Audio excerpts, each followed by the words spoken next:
As much as everyone loves the NFL, the game sometimes unnecessarily gets ruined by the referees. Though they are there to make sure that the players are safe and the game is played in a fair manner, that's not the only thing that happens in the game. Sometimes there is some controversy. Whatever the case might be, the NFL is starting to see a referee problem now more than ever. So here are the times when referees ruin the NFL. Let's get started. Nothing beats lying back and watching football after overindulging on Thanksgiving. On Thanksgiving Day in 1998, the Detroit Lions faced the Pittsburgh Steelers. But they had no idea that this game would result in one of the most contentious moments in history. When head referee Phil Luckett committed a career-defining error, the game went into overtime. Bettis called tails, but Luckett said the Steelers captain yelled heads. The Steelers then went on to win the game. The referee later clarified that Bettis changed his mind while saying heads via the Washington Post.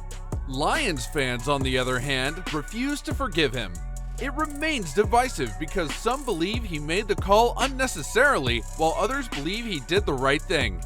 The Chargers had a strong start in 2021, but the officials let them off the hook against the Browns in Week 3 of this season.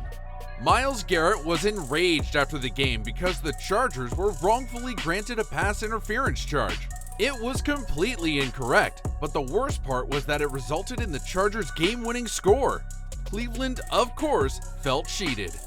AJ Green barely made contact with Mike Williams of Los Angeles, but the call was reversed for some unexplained reason. Williams, in reality, possessed a handful of Green's jerseys, making him the true perpetrator. The officials should have called him for offensive pass interference, but instead chose to side with the assailant. The Browns were left scratching their heads in disbelief because they deserved better. New York fans left Candlestick Park much more depressed than usual. They managed to blow a 24-point lead, but clawed their way back into the game. They didn't depend on the officials, as usual, making a mess and destroying the game. With 46 seconds remaining, the Giants attempted a field goal. They appeared to be on their way to victory. However, the Giants mishandled the snap and were unable to recover the kick. Rich Seibert caught the ball after Matt Allen sent it downfield. Then came the bitter punchline. Even though he had checked in as eligible, the referee flagged him as an ineligible receiver. Later, the NFL admitted their error and apologized, but the damage had been done, and the Giants were eliminated from the playoffs.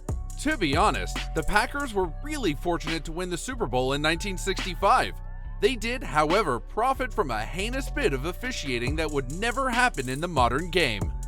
Video replays and microchip technology immediately determined whether or not a field goal was successful. However, in the past, players had to rely on the decision of an official. Don Chandler's shoulders fell after missing the game-tying field goal against the Colts. But then, to his disbelief, Jim Tunney signaled for a successful score.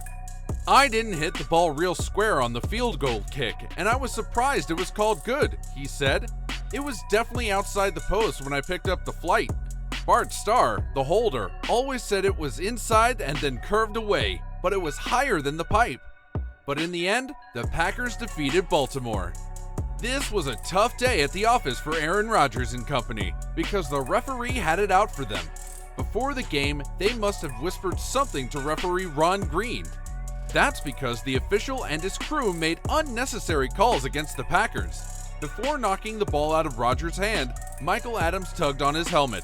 Then Arizona's Carlos Danby scored the game-winning touchdown. Despite the blatant foul, the referee did not call Adams. He also did not chastise Bertrand Berry for a helmet-to-helmet hit on the great quarterback. Meanwhile, Larry Fitzgerald pushed Charles Woodson out of the way on his way to a touchdown. However, the officials did not request intervention. This was fishy, and someone should have investigated Green's betting slips before the game. There were murmurs of a potential fix after this contentious game in 2021. First, the officials unnecessarily penalized Cleveland. They punished Eric Kendricks heavily for holding since there was nothing in it. The Browns took advantage and scored the game's only touchdown.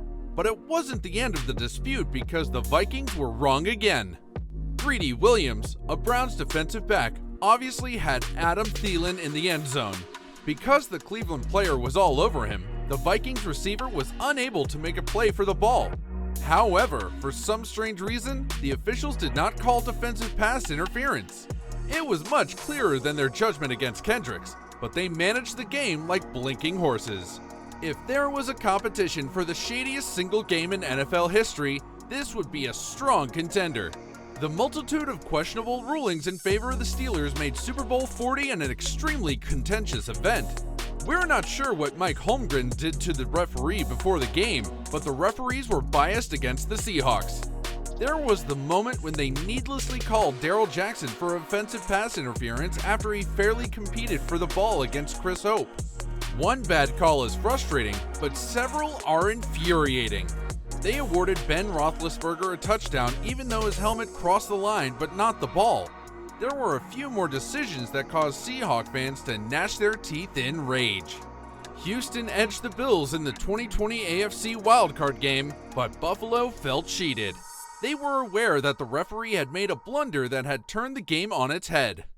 Cody Ford was flagged on 3rd and 9 in overtime for the Bills. They cited him for an illegal blindside block when he had done nothing wrong. In the meantime, Bills quarterback Josh Allen had scrambled for 4 yards.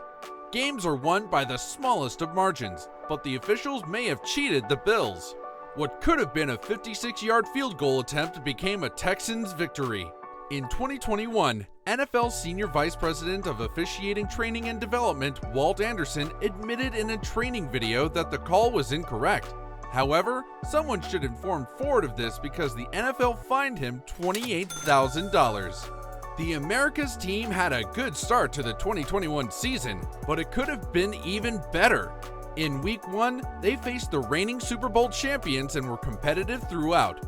In reality, they had a chance to win, but the referees blew a vital call on a 3rd down play. Dak Prescott attempted a throw that Buccaneers safety Levante David should have intercepted. Then, in a fit of wrath, David slammed his helmet down. Dallas was correct in believing that they should be penalized for unsportsmanlike conduct, but it never arrived. The Bucs won the game by 2 points after Antonio Brown scored a touchdown. Because it was so evident, the referee's incompetence was stunning. Unfortunately, the Cowboys bore the brunt of the NFL's incompetence. Because it sparked a dynasty, this is one of the most infamous games in NFL history. On a snowy day in Foxborough, the Patriots faced the Raiders. The conditions were so terrible that the Raiders' white outfits were hardly visible on the field. The Oakland Raiders led the divisional playoff game into the 4th quarter, but there was a twist on the horizon. In the 4th quarter, Tom Brady gained possession but fumbled. However, the Patriots invoked the little-known tuck rule. Essentially, the referee ruled that it wasn't a fumble because Brady had brought the ball back into his body and was in a throwing motion when Charles Woodson hit him. This was a moment that gained notoriety over time because of the Patriots' reputation for cheating.